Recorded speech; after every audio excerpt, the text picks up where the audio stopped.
There is a realization, certainly, in Washington that they've been strung along by not only Iran, but also by the mediators like Pakistan and Qatar. What is on the table is the Strait of Hormuz, which never should have been on the table. During the funeral of their leader, Ayatollah Khamenei, virtually the Saudis were humiliated when a particular, quote from Quran was taken. They have not changed an inch. They are striking at the Gulf countries who tried to buy peace using money. It didn't work. If US is seen to be weak in the Middle East, then nobody will care for US. So election or no election, he has to retaliate. It is a very high risk strategy that the Iranians are playing. It is time that these Gulf countries actually didn't take these things lying down. This will continue at a level which will be confined to Middle East. Okay. If there is an event where US troops lose their life, then US will retaliate very heavily. It has no options but to either ensure, first, freedom of navigation in the Strait of Hormuz. If it cannot ensure that, then there is a serious global ramification on US military capability.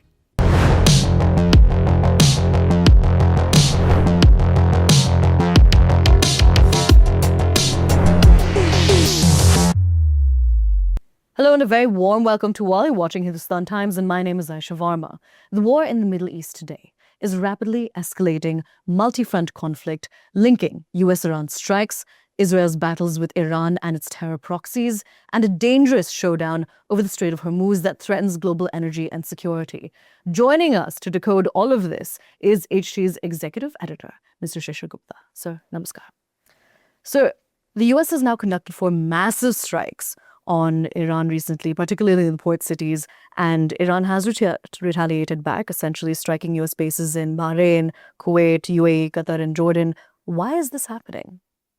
It has now come to the realization of Washington that Iran was never going to come up to what it expected out of Iran. There is a realization, certainly, in Washington that they've been strung along by not only Iran, but also by the mediators like Pakistan and Qatar, who are out to make their own side deals. The problem over here is the following. The military objective of the war, which started on February 28th, was to emasculate nuclear Iran.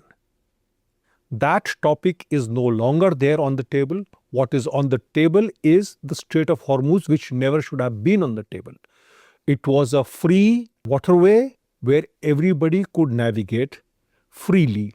Iran realizing that US, under President Donald Trump, is still a democratic power.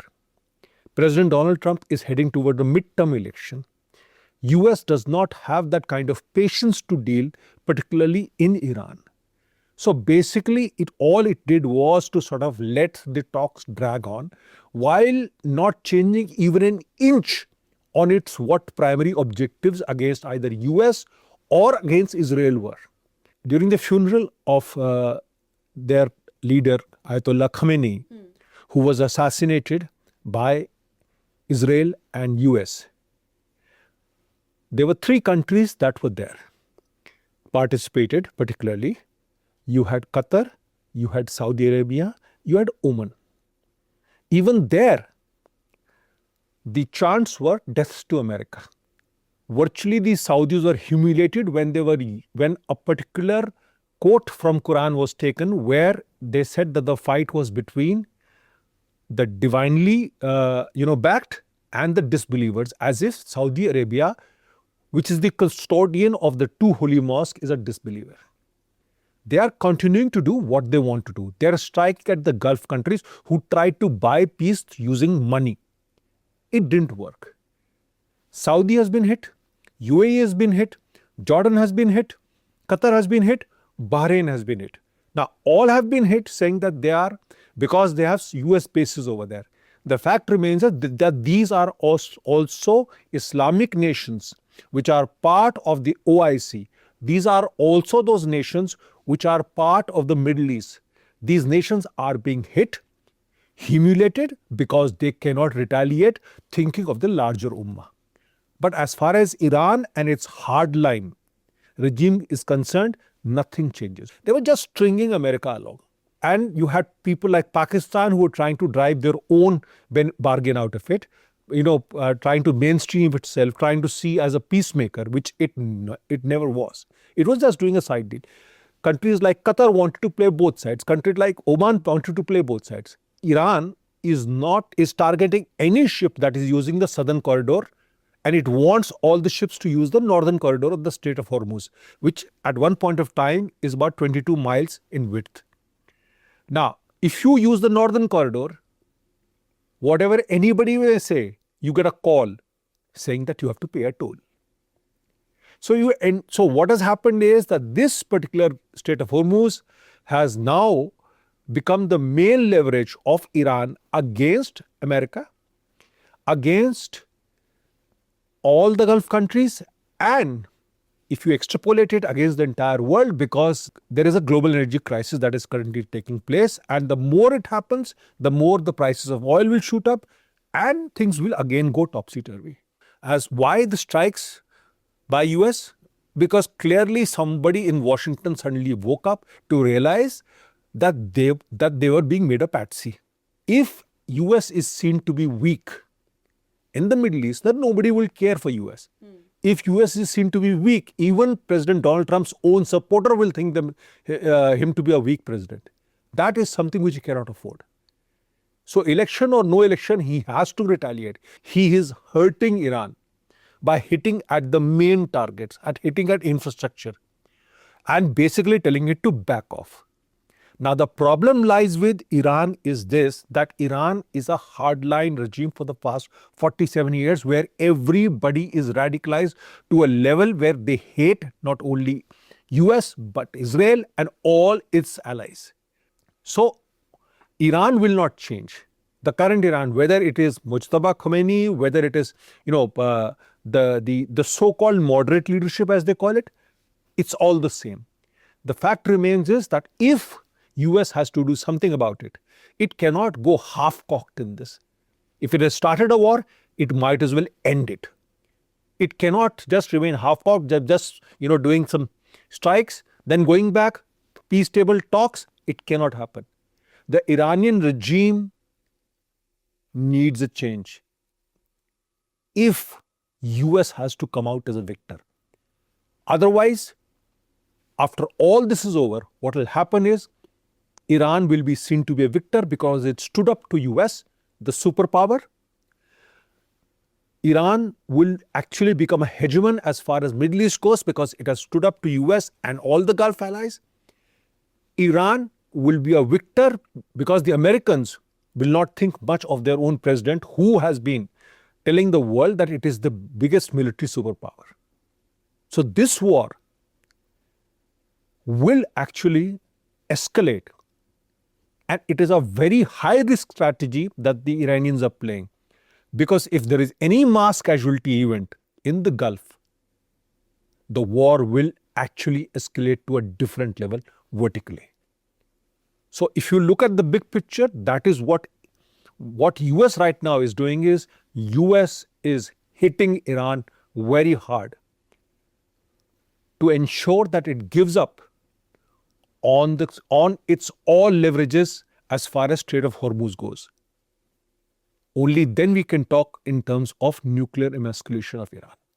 Iran is now actually putting out lists of all those leaders it wants to hit, in which you have the names of various European leaders, you have the name of President Donald Trump, and the Israelis have picked up intel which indicates that they are out to assassinate US President Donald Trump.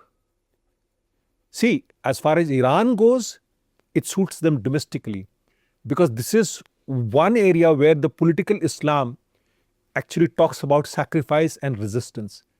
So for them, this is resistance against a superpower. So until and unless there is some churn within Iran, this will continue the way it is. I mean, it will go like a sinusoidal curve. It can go up. Sometimes the attacks come down, negotiation again go up. So this is not going to stop. But if US has to do something in this, it has to come out as a clear winner. Because there are no other options, because Iran has time on its side. President Donald Trump does not have time, because if he loses the November midterms, he'll be lame duck president. But normally with autocratic regimes, time is always on their side and they will continue to negotiate. Remember, after the 1980 Iran-Iraq war, it continued for 8 years. And after that, Iran was seen to be coming out on the top. Can US afford that now? I don't think so. So I'm curious about your take on something. Under the Obama administration, we had seen the killing of Osama bin Laden. He had been brought back. His body had been dumped to the ocean. That was done for a very specific reason. Under the Trump administration, Ali Khamenei, Supreme Leader of Iran, had been killed on February 28th in joint US-Israel strikes. But the Trump administration at that point did not retrieve his remains. What we've been seeing over the last few weeks is essentially a massive funeral procession. What kind of impact do you think this is going to have on the United States itself? Do you think that this is reigniting a fresh war, another revolution of terrorism?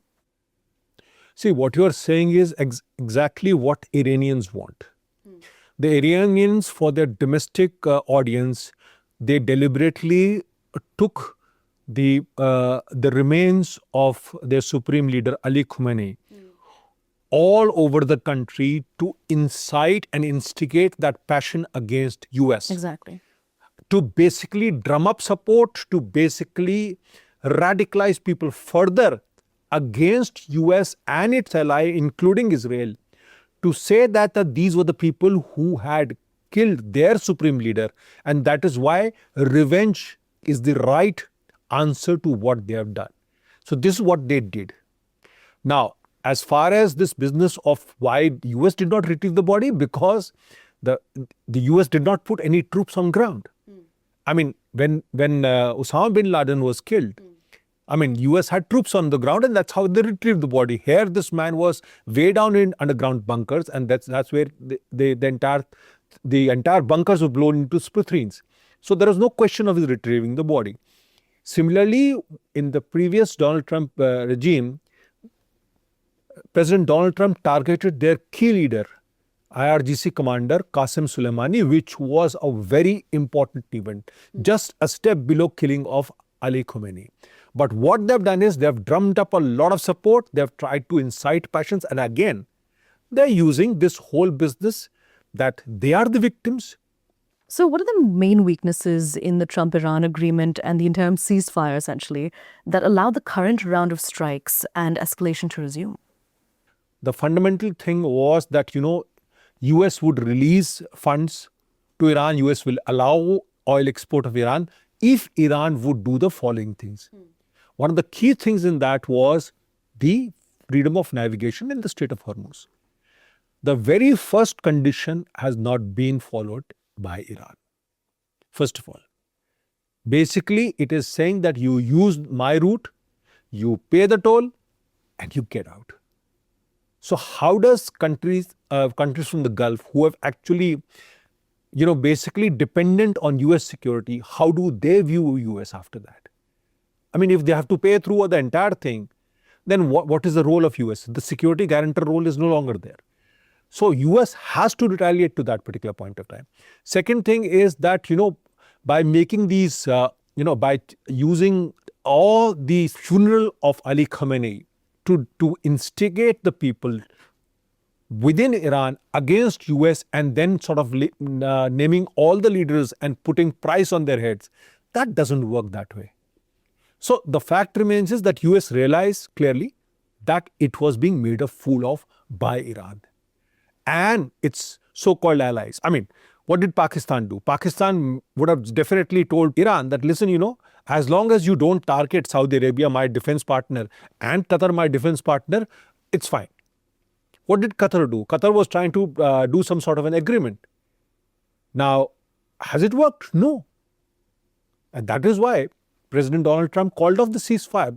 Because, you see, while Iran was in a win-win situation, as long as the regime was there, US was in a lose-lose situation because it was getting hit, not its stature, its power projection was getting hit not only in Europe, in Asia, amongst his main rivals, but more significantly by the Gulf countries, which thought that US cannot take care of Iran anymore. So beyond this, now that Iran is striking all of these Gulf states, will there be any retaliation from the Gulf countries, including Saudi Arabia? Secondly, there are also reports about India supplying BrahMos and Akash Tir systems to the UAE. Are they correct? See, the Gulf countries have been hit very hard by Iran. I mean, my understanding is at least some 50 ballistic missiles were fired. Drones were fired. And particularly Bahrain, Kuwait, UAE, Jordan, and to some extent Saudi Arabia has been hit. I mean, it is now these countries are trying to sort of trying to hedge their bets. They don't want to be seen antagonistic to Iran. At the same time, they don't want to be seen antagonistic to US. So that's basically all of them are doing fence sitting except UAE. UAE has made it very clear that it is not part of OPEC. US made it very clear that it is part of the US security umbrella. It was one of the few countries which participated, whose whole team participated during the 250-year celebration in the US, in the US flag. So UAE is very clear on that, and it is also having an alliance, some sort of an agreement with Israel. So it is time that these Gulf countries actually didn't take these things lying down and actually, have some sort of an agreement, some sort of a, alliance where they can all get together and, secure the GCC and ensure to build up so much deterrence that Iran will think 5 times before it starts to retaliate against them. See, it's now currently a one-way street against Gulf countries because they are not retaliating. The moment they'll start retaliating, Iran will understand what's gone wrong. Now, as far as India supplying BrahMos or Akash Tir to UAE, I don't think so. I don't think so. That topic is on the table. So now that the war over the Strait of Hormuz has intensified, where do you think it will go from here, and what will the global impact of it be? See, this will continue at a level which will be confined to Middle East. Okay. Iran, given its domestic audience and its perceived role in the Middle East, will not give up. It will target ships. Now it all depends on the US whether it wants to take things lying down and allow Iran to do what it wants to do, at the cost of what the Gulf countries will think about US, at the cost of what the globe will think about US. So the fact remains is that this is a very, very high risk event that is taking place currently. Because if anything goes awry in the Gulf countries, or if there is an event where US troops lose their life, then US will retaliate very heavily. US has already targeted all the ports, Bandar Abbas, Jask, Chabahar, all the ports right up to and in the hinterland, Mashhad and all these places recently, and has hit very hard at their air defense systems, very hard at their drone systems, very hard at their military capability. Now the fact remains is that US has no options but to continue denigrating the Iranian military capabilities. But there is a problem in this. Till such time, US cannot ensure that the players in Iran change, that Iran fundamentally changes its view since the 1979 revolution. Nothing will change seriously. Israel will wait for another opportunity to further denigrate Iran and its terror proxies.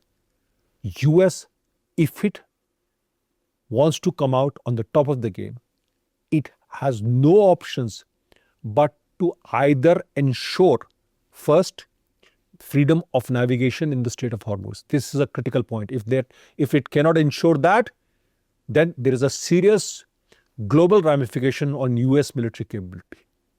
I mean, President Donald Trump has been talking about the biggest military force, the greatest military force. This will be a big question mark on US military capability. Second thing, the objective was nuclear emasculation of Iran. If that doesn't change, nothing changes. And in all this, nothing will change till such time the regime in Iran, the hardline regime in Iran, does not change. Where does all of this leave the mediators when we talk about Pakistan and Qatar? See, mediators are only relevant when there are certain talks taking place. I mean, talks would be taking place, but the fact remains is, that has been now, it's not in the forefront. It's not the priority. And these mediators, they hardly bring anything to the table. I mean, Qatar is known to sort of be the money bags in deals. Pakistan is basically a busybody. Okay. And whatever President Donald Trump may think of his dear friend Asim Munir, I mean, he does not have the wherewithal to do anything. And nobody takes Pakistan seriously. Right? Pakistan only problem is that if Iran continues to retaliate against Saudi Arabia and against Qatar, then what is the whole idea of these two countries having a defense alliance with Pakistan? So in all this, the mediators hardly have any role to play. I mean, you mediate, you are an honest broker only when the two sides are actually believing in doing some agreement. Here, you have the Iranians talking about killing President Donald Trump. So I do not know what role does the mediator have. I mean, right now, it's clearly both sides have decided to really militarily engage each other, and US has decided to really hurt Iran.